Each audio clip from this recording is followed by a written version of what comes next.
Have you ever bought something you thought you'd keep pristine, only to have it look like a scrapyard find within a year? That's exactly where I'm at with my table saw. I bought this less than a year ago, but thanks to glue drips, moisture from my respirator, and a paste rack that's, well, doing its best, I guess, it's starting to look like I picked it up from a yard sale. So today I'm giving it a fancy makeover with Carbon Method and seeing if I can keep it looking less like an oops and more like the precision tool it's supposed to be. Will this save my saw from looking like scrap and turning it into the YouTube gem it deserves to be? Or is this just another pricey experiment gone sideways? I'll share my final verdict on whether I think Carbon Method is worth the investment, and fasten your seatbelts, it's not what you might expect. I should start by saying that this video is not sponsored and I paid full retail price for this. It was $160 Canadian and I picked it up from Busy Bee Tools here in town. It gave me about enough for 2 tools but left me just shy of doing a third. Alright, let's dive in. Step 1 is all about cleaning up the surface to give Carbon Method its best shot at adhering. It's overall a pretty easy product to work with. I'm not gonna lie, chemicals like this creep me out a bit, so I made sure to wear gloves and a respirator while using it. It can't hurt. After 2 tries, I've learned some valuable lessons.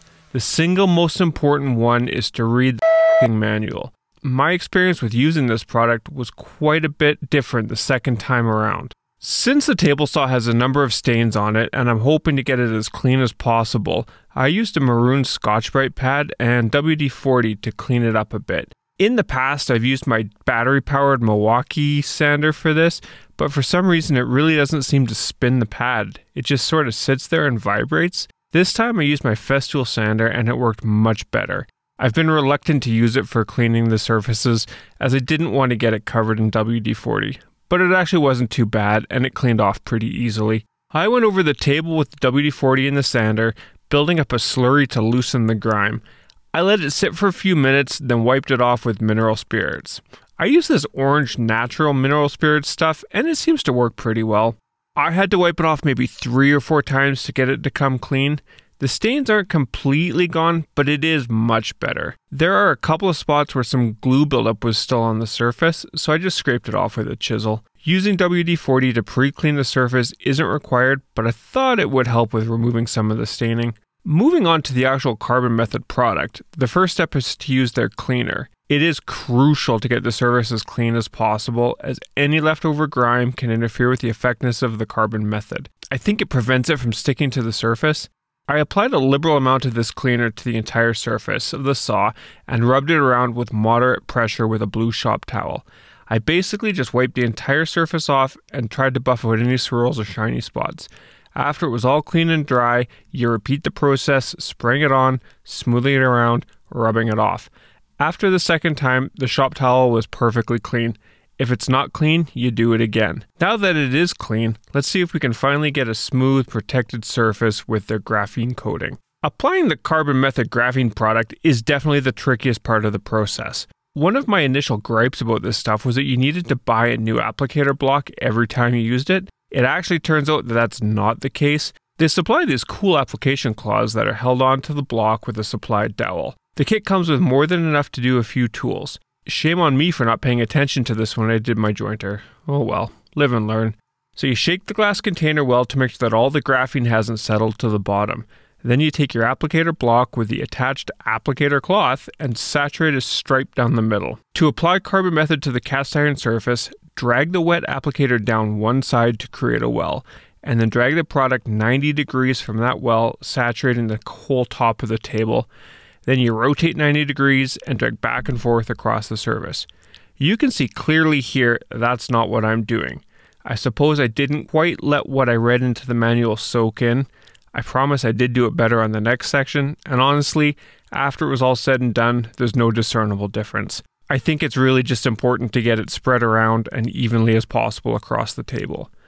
It's best to work in a smallish area, so for my table saw, I did it in 2 sections.